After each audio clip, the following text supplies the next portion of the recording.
Hello, everyone. I am ZHAO Chuang. Today, let's talk about Aaron, the juvenile Tyrannosaurus rex. People know Tyrannosaurus rex quite well. It is a large, robust, carnivorous dinosaur with a body length of up to 12 meters. However, we have never observed what its juvenile looked like from fossils. This T-Rex named Aaron is a newborn, and many of its images are based on speculation. We assumed that this Aaron was only hatched from the eggshell with its feathers just dried. Some features of juvenile T-Rex can be seen from this restored model. The overall posture of this model is like a nestling, possibly waiting for an adult dinosaur to feed it. Some details of its restoration are based on speculation. Its head possessed some characteristics of T-Rex, such as the structure around its eyes and the keratin above its eyes. However, it was a juvenile, and the keratin had not developed, but looked like small lumps. Its face was wider. The juvenile T-Rex likely had perfect binocular vision. Its head appeared larger, and the back of its head was rounder. Its lower jaw was relatively plump, and its masseter muscles were relatively developed, but less developed than adults. It looked like a bird as a whole. It had a sharper snout and teeth resembling those of an adult T-Rex but smaller. Its head was shaped like a triangle, which can be seen from a relatively intact juvenile Allosaurus fossil. The skull of the juvenile Allosaurus looks more triangular and less complex than that of an adult. There are currently only fragments of juvenile T-Rex fossils discovered. Some people believe the Nanotyrannus is the juvenile form of T-Rex, but this is highly controversial. One opinion is that the forelimbs of some Nanotyrannus appear longer than those of some adult T-Rex, so it is unlikely to be a juvenile T-Rex. Therefore, the true fossils of juvenile T-Rex are still controversial. Currently, there are only some very fragmentary fossils, based on which we can roughly deduce the structure of its head. Those fragmentary skulls show that the juvenile T-Rex had a smaller and more fragile snout, so it might have relied on adults for feeding, or it might prey on small insects and mammals.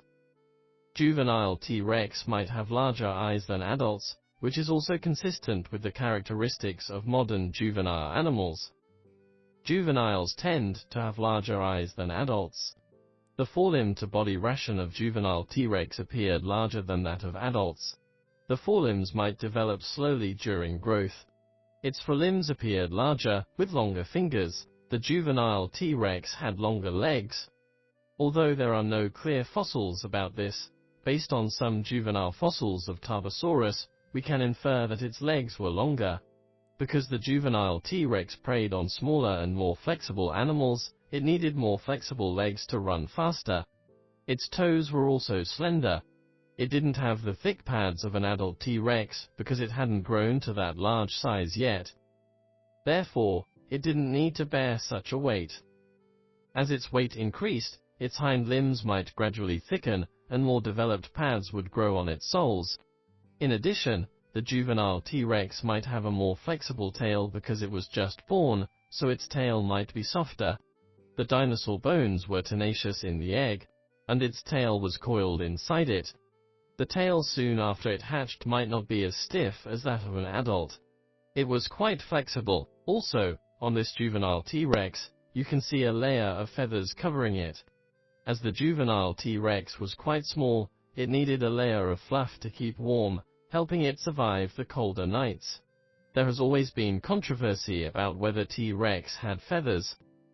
For a time, it was thought that the adult T-Rex might be like the Yutyrannus.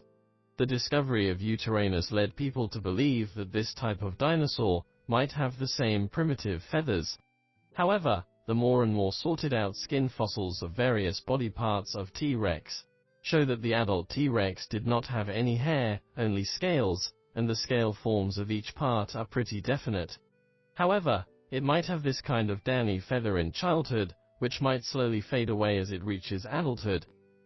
This process is a bit like a chicken, which is a fluffy chicken childhood, and after several molts in adulthood, the fluff gradually turns into adult feathers.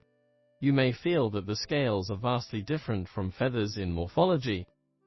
However, according to current genetic research, the scales of archosaurs, including crocodiles, are believed to be a form of feathers. Their scales are unlike those of scaly animals like lizards and snakes. The scales of dinosaurs were utterly different from those of lizards and snakes. A more intuitive example is that most birds have scales on their feet, but on the feet of owls, the scales of this part are covered by feathers. And the scales on the feet of some birds have developed the rudiments of feathers in the middle, forming a thorny appearance, a bit like Psittacosaurus. These examples show that dinosaur scales and feathers have the same structure but in different forms. It can switch between fluff, barbed feathers, or scales. Looking at this model by the head-to-body ratio, we can see it has a relatively large head, which is also a characteristic of the juveniles. Its neck appears very thin and will develop fairly thick muscles in adulthood. All physical indicators in childhood are mainly flexible. Its body is petite but still shows a rotund shape like an adult T-Rex. Good, the above concludes our introduction to Aaron the Juvenile Tyrannosaurus Rex. Thank you all.